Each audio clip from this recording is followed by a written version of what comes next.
Income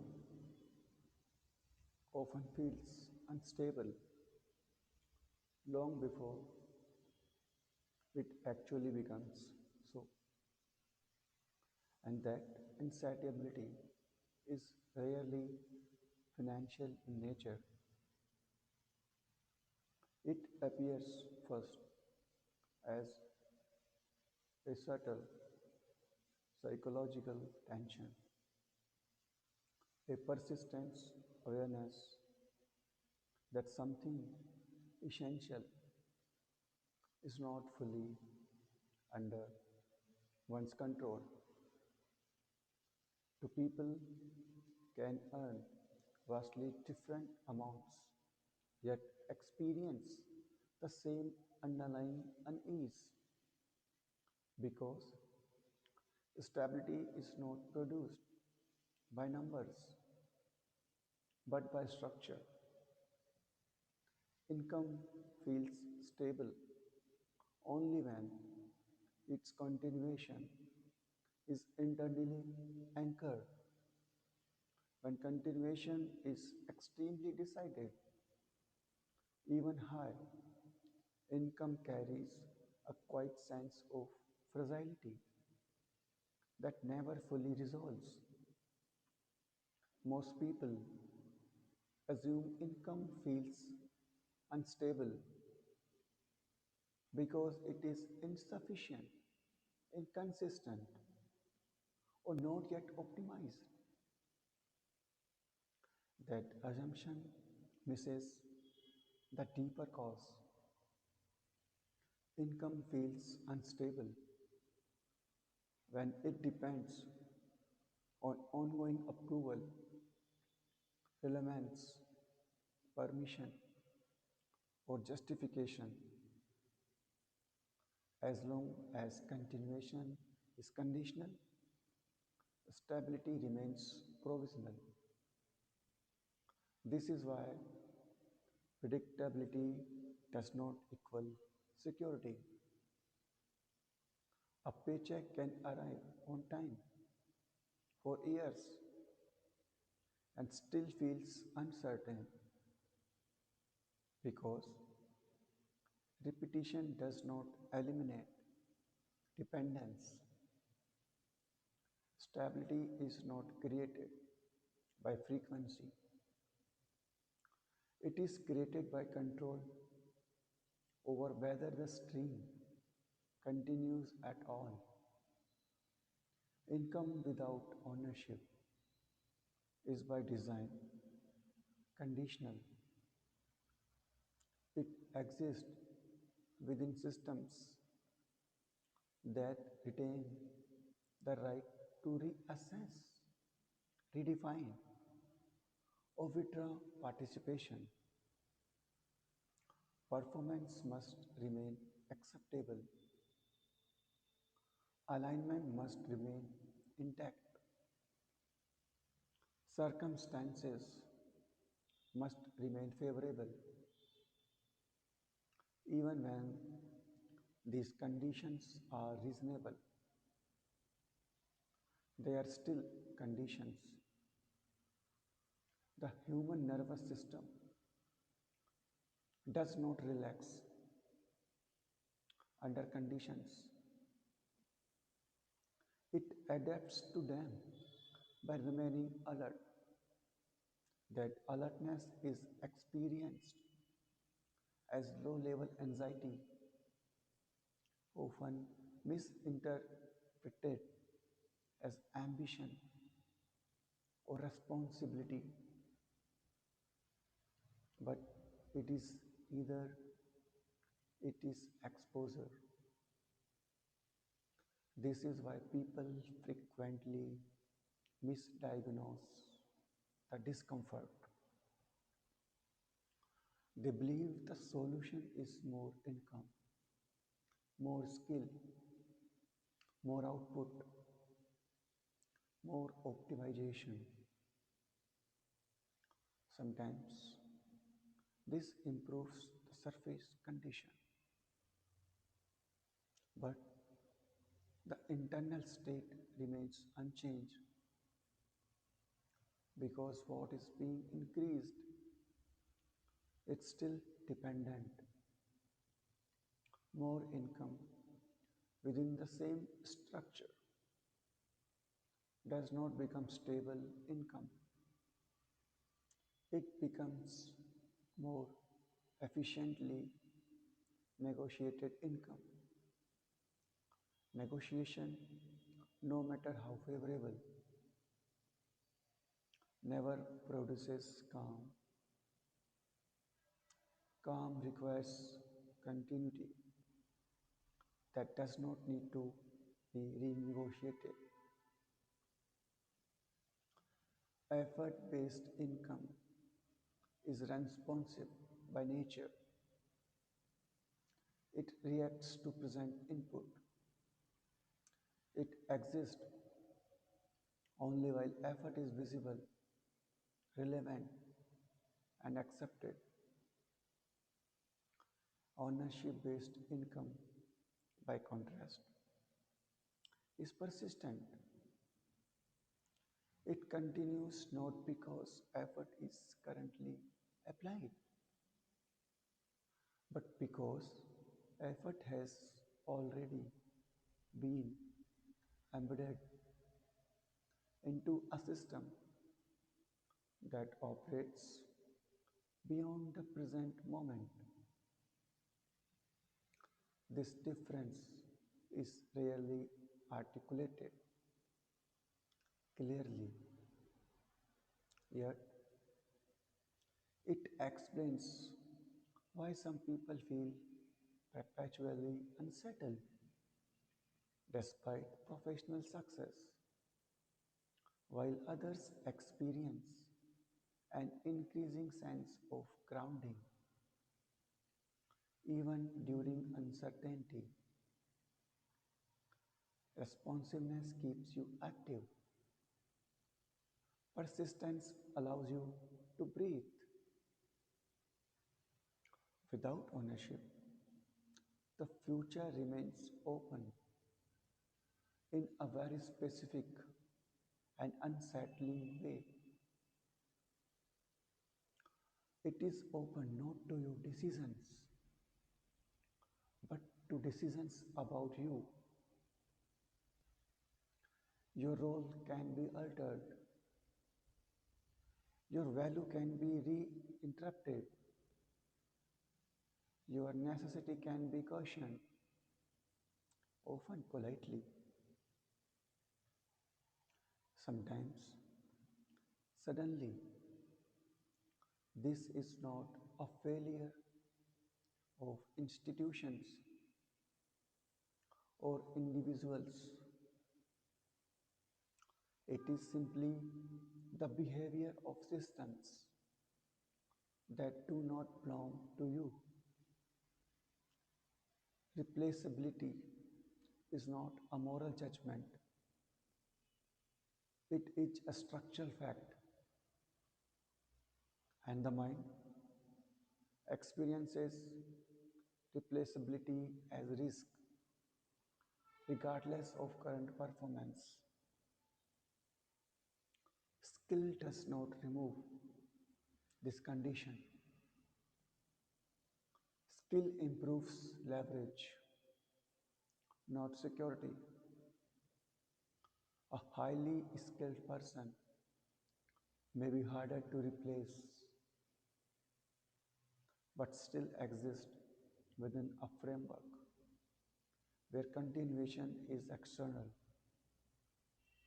That awareness never fully disappears and subtly shapes behavior.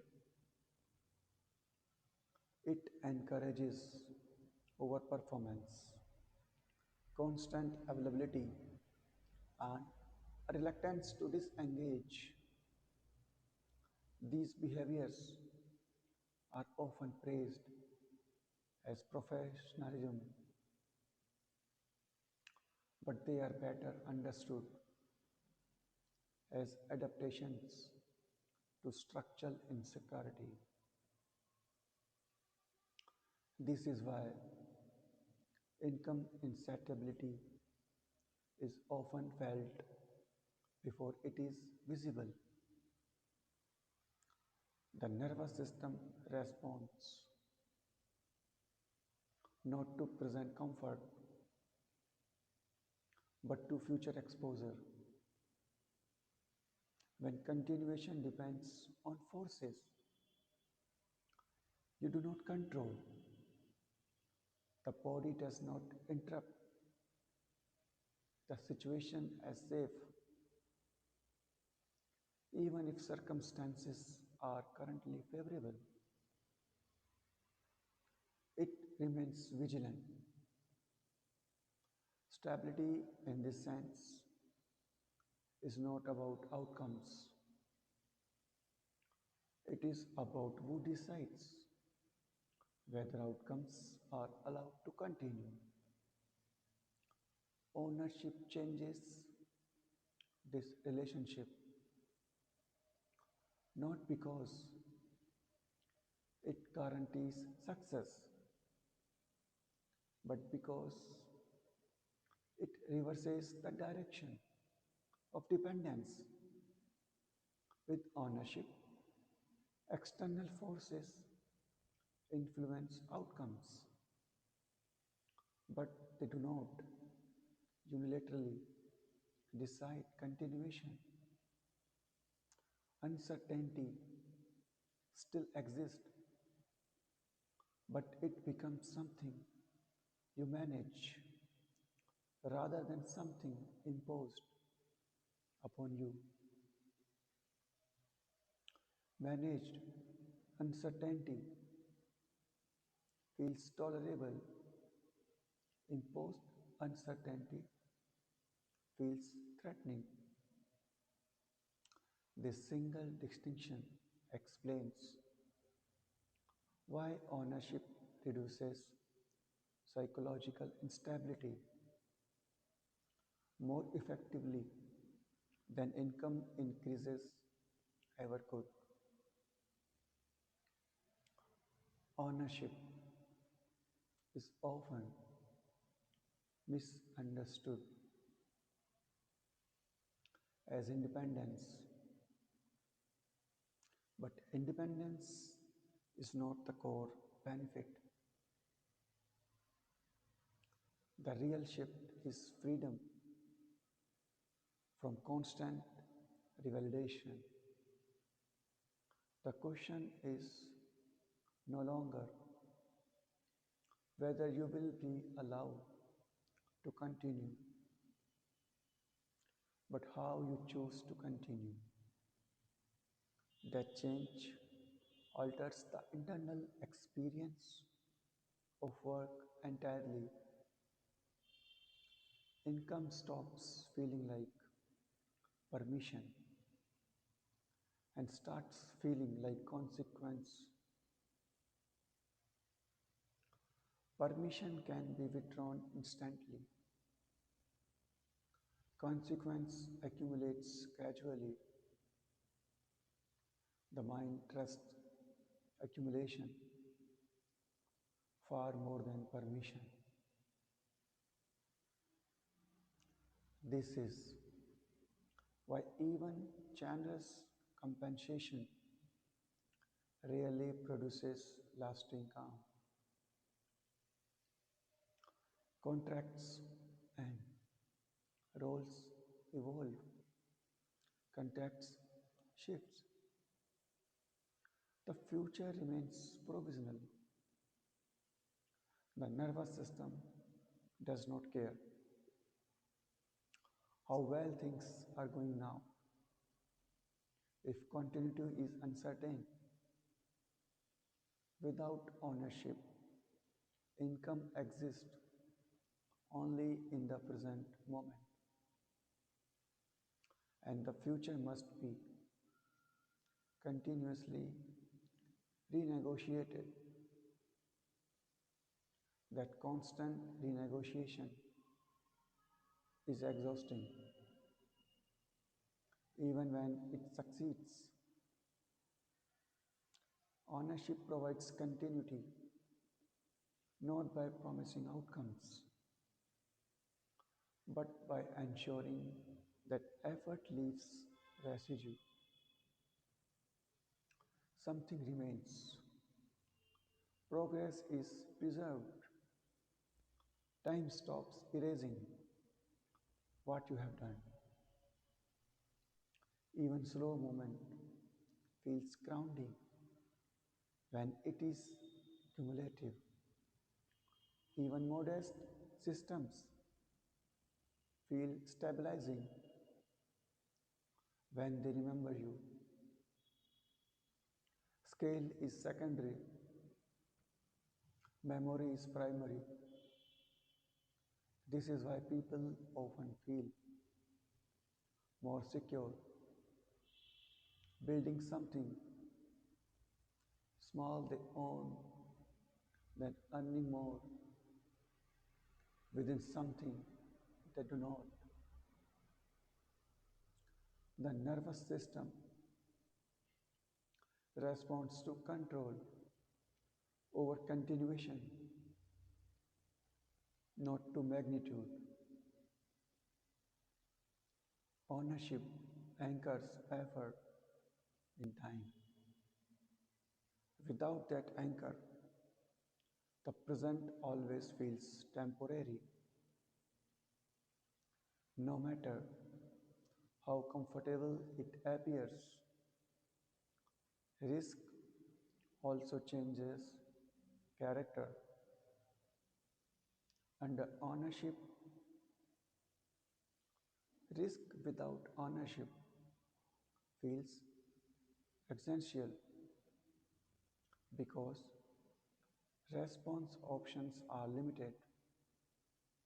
Risk with ownership feels strategic because agency remains intact.